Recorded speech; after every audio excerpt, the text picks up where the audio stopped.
Steve Schmidt. I believe he's a bigot. He's unhinged. And MSNBC is proud of him, like they're proud of Joy Reid, like they're proud of Al Sharpton.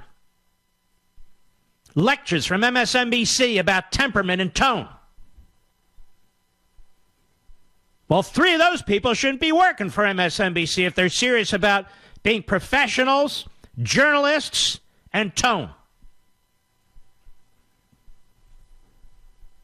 Now, this guy, Steve Schmidt, I've never met him, and he better hope I never meet him. This is, once again, another illustration of how low the media have become in this country in the aggregate with their groupthink. The rabbi of the synagogue where this slaughter occurred had to push back on Alison Camerata on CNN, who was begging him to trash Trump. Another congregant, a congregant from the synagogue, had to push back against Andrea Mitchell on MSNBC, begging him to trash Trump. I've never seen such despicable conduct in my life. These people, these so-called journalists, have ice water in their veins. If they gave a damn about the carnage that took place, they wouldn't conduct themselves this way. And they're political opportunists.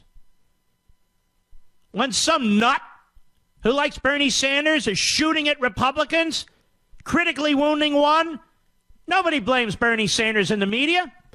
When ricin is being sent to Trump, to Trump's kids, to people in his administration, to Republican senators, we don't hear all this quiet the tone about the Democrats from the media. We never hear it. And yet, here we have a man who slaughtered 11 human beings, who hates Jews and hates Trump. And you knew that the media, Jim Acosta, Andrea Mitchell, Alison Camerata, Chris Cuomo, Don Lemon, and all the rest of them, Jake Tapper, you knew that they were going to turn the blame on Trump. It's the tone of Trump, you see, because before Trump, everything was really great. The nation was united. Obama talked in pearls of wisdom. Biden was the nicest guy in the world. We never had the Bork hearings, the Clarence Thomas hearings. We never had the attacks on Reagan. Well, no, we never had any of this stuff. There was so much peace in our politics before Trump, wasn't there? Of course there wasn't. They downplayed Antifa. They dare not speak of Black Lives Matter. And as far as Farrakhan's concerned, embraced by the Democrats with a wink and a nod. 10 days ago, he calls Jews termites. You got barely no coverage.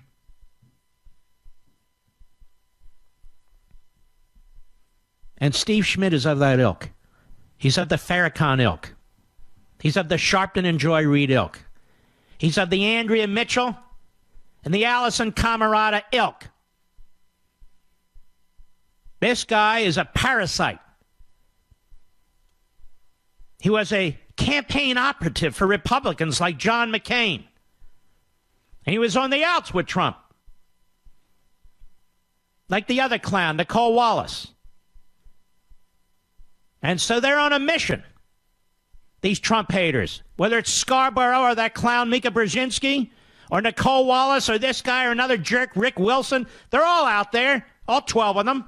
12 of them. And MSNBC and CNN and the rest like to tell you, oh, these are Republicans or former Republicans, you know. And even they hate Trump. Yeah, well, 90% of the Republicans support him.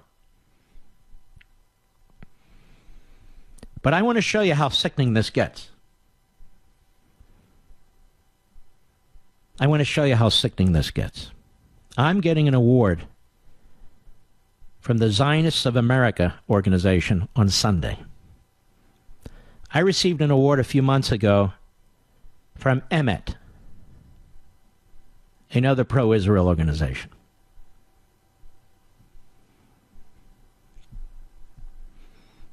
I went over to Israel to watch the ceremony of the opening of our embassy in Jerusalem. I broadcast, as you know, from Israel for 3 days. Natan Sharansky, Dory Gold, so many great people. America-loving Israelis. 90% of the Israeli people support Trump's actions with respect to Israel. Almost the converse in our own country, but you understand. A president who's so proud of his daughter, Ivanka Trump. She's an Orthodox Jew. So proud of his stepson, Jared Kushner, an Orthodox Jew.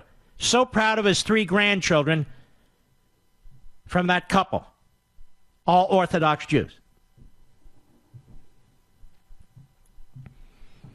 And the mass murderer was right. He's surrounded by Jews. He is.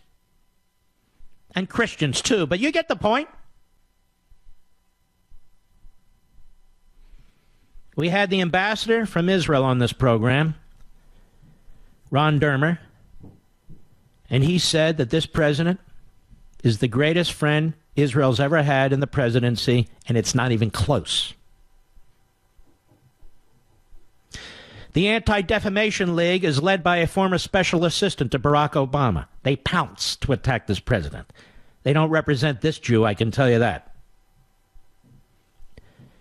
There's a left-wing progressive organization of so-called Jewish leaders, quote-unquote, backed by Soros' son. They've been quoted all over the media that they don't want Trump in Pittsburgh. Who the hell are they? They don't represent anybody, just left-wing kooks.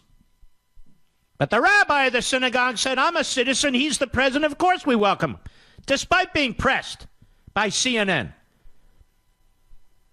The other member of the synagogue, same thing. They thought you sure with the tone, the president, says, hey, forget the politics.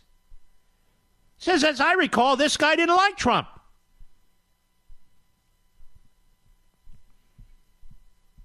Steve Schmidt, yesterday on MSNBC, cut one, go. We have to, 40% of the country has opted into an alternate reality. Now stop. So you folks who support Trump or are Republicans, you're mentally ill. See, you're in an alternate reality. If a person's in an alternate reality, they're mentally ill. So here you go. This guy is condemning millions of people who he happens to disagree with. You're in an alternate reality. That is what counts as serious analysis at MSNBC. Go. We have to wake up in this country and understand the danger that this presents to all of us. We can't put our heads in the sand. Kellyanne Conway... The danger what represents to all of us? The mass murder? Yes. But he's talking about Trump. The danger he represents to all of us. Why, what has he done? Has he rounded up ethnic groups like FBR did? Did he resegregate the civil service and the military like Woodrow Wilson did? What is he talking about? Go ahead. Today goes on national television and she said, well, this shooter's motives were because there's an anti-religious sentiment. No, ma'am. Now stop. She said a hell of a lot more than that. But you can see what a flunky this guy is, what a stooge he is. Go ahead.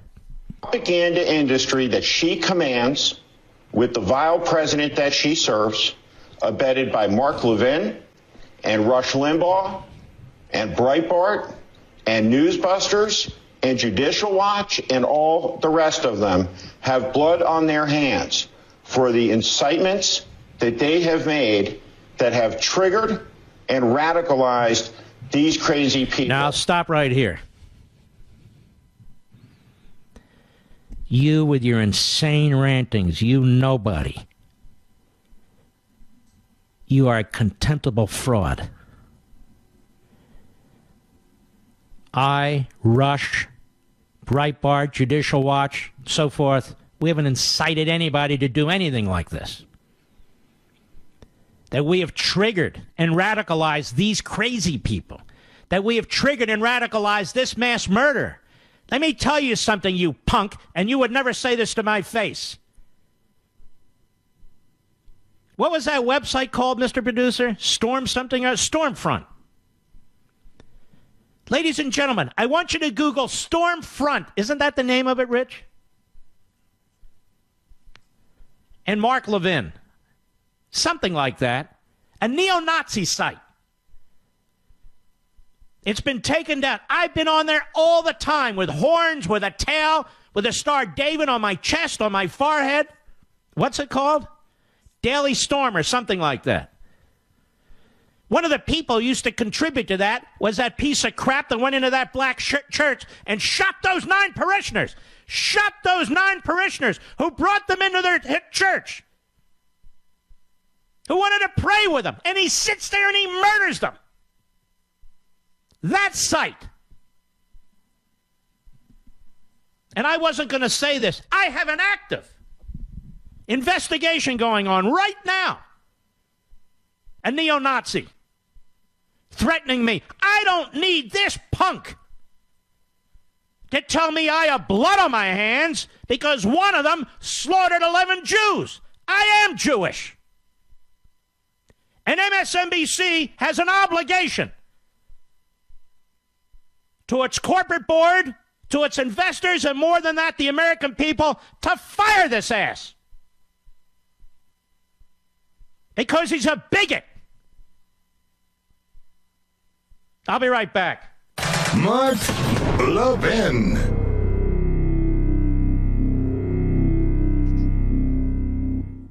The refuge of society. They like to point out this exchange I had. How much time do I have, Rich?